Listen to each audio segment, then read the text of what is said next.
ఏలూరు జిల్లా జగ్గారెడ్డిగూడెం మండలం గురువాయగూడెం గ్రామంలో భారీ వర్షాలకు ఎస్సీ కాలనీలో ఇండ్లు జలమలమయ్యాయి. సమాచారం మేరకు టీడీపీ అధ్యక్షుడు సాయిల సత్యనారాయణ, శ్రీను పార్టీ నాయకులు పర్యటించి బాధితులను వివరాలను అడిగి తెలుసుకున్నారు. రిటర్నింగ్ వాల్ ఎత్తు తక్కువగా ఉండటంతో కాలనీలోకి నీరు చేరుతుందన్నారు. గ్రామంలోని సమస్యలను ఎమ్మెల్యే రోషన్ కుమార్ దృష్టికి తీసుకువెళ్తామన్నారు. అయ్యగారండి, మాకు బోధ వచ్చేస్తుందండి. మా ఇంట్లో పక్క అమ్ముతాను. ఆ బోధలో నీళ్ళంతా వచ్చేసి మా ఇళ్ళన్నీ మునిగిపోయినాయండి. ఇంట్లో సెంటిపేట తల్లులు ఉన్నారండి. పాములు, జేర్లు, అన్ని తేలు అన్నీ వచ్చేస్తున్నాయండి ఇంట్లోకి. కూరగాయలు తడుచుకొని, బియ్యం తడుచుకొని తింటాక ఏమీ లేవండి అసలు మాకు. మేము 3 సంవత్సరాల మట్టి 4 సంవత్సరాల మట్టి మేము చెప్తున్నా కానీ ఎవరు పట్టించుకుంటలేరు. ప్రభుత్వం అంతాను వస్తున్నారు, చూస్తున్నారు, వెళ్ళిపోతున్నారు, అంతేగాని మా గురించి ఎవరు పట్టించుకోవట్లేదు. అయ్యగారండి, మీరన్నా వచ్చి మరి మా పరిస్థితి చూసి మీరు చేస్తారని మేము అనుకుంటున్నామండి. పిల్లలు ఉన్నారండి, ముసలోళ్ళు ఉన్నారండి, లేగలేని పరిస్థితుల్లో చాలా మంది ఉన్నారండి. వాళ్ళందరికీ మరి సాయం చేయండి. గౌరవనీయులైన టీడీపీ నాయకులు మా గ్రామాన్ని వెంకటేశ్వర మండలం గురువాయగూడెం గ్రామం ఎస్సీ కాలనీ సందర్శించినందుకు మా హృదయపూర్వక ధన్యవాదాలు. ఎన్నో ఏళ్ళుగా సమస్య మాకు ఈ గ్రామాన్ని పట్టుబిడిస్తుంది.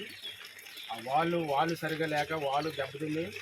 రిటర్నింగ్ వాళ్ళు కొంతవరకు ఉన్నది, కొంతవరకు లేకపోవటం వల్ల వచ్చే వరద నీరు ఈ భారీ వర్షాల కారణంగా ఇల్లంతా ముంచి జనజీవన స్రవంతికి మాకు ఇబ్బందిగా ఉంది. వృద్ధులు ఉన్నారు, అన్ని రకాల వాళ్ళు ఉన్నారు, పిల్లలు ఉన్నారు, పాములు, ఈ అనేక రకమైన దేవరాశాలు ఈ లోనికి ప్రవేశించి ఇబ్బందులు గురి చేస్తున్నాయి.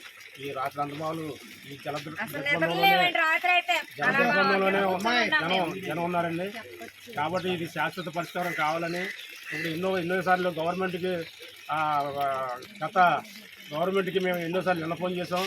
అదిగో కట్టేస్తా ఇదిగో కట్టేస్తా మాట ఇస్తారు తప్ప ఇక్కడ ఆచరణ కార్యం సాధ్యం కాలేదు. కానీ ఎప్పుడైనా ఎమ్మెల్యే గారు మా ఇందు దయించి ఈ సమస్యపై శాశ్వత పరిష్కారం చేయవలసిందిగా కోరుతున్నాం. అలాగే మా గ్రామానికి సంబంధించి మా ఎస్సీ శ్మశానానికి కూడా ఓ దారి ఏర్పాటు చేయాలని ఎన్నో ఏళ్ళుగా సమస్యలు మేము ఎంఆర్ఓ దృష్టికి, ఆర్డీఓ గారి దృష్టికి, కలెక్టర్ గారి దృష్టికి పెట్టినా ఇంతవరకు దానికి ఒక దారి అంటూ చూపించలేకపోరు. ఉన్న దారిని కూడా రైతు వారి దాన్ని ఆక్రమించుకుని ఆ దారి వెళ్ళకుండా చేస్తున్నారు. మేము ఈ వర్షాకాలంలో ఎవరైనా చనిపోతే మేము పంట పొలాలు కూడా తీసుకెళ్ళవలసి వస్తుంది.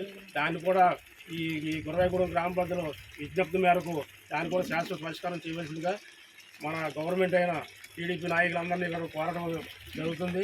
దీన్ని ఎంఆర్ఓ గారి సమక్షంలో దీన్ని శాశ్వత పరిష్కారం చేయవలసిందిగా ఈ 2 విషయాలపై మాకున్న బాధనే కష్టాలని తీర్చమని మేము ప్రజలందరూ తరఫున చింతలపూడి మన శాసనసభ్యుల వారిని దీన్ని వెంటనే స్పందించి తగు పరిష్కారం మార్గంగా చూపించవలసిందిగా కోరుతున్నాం.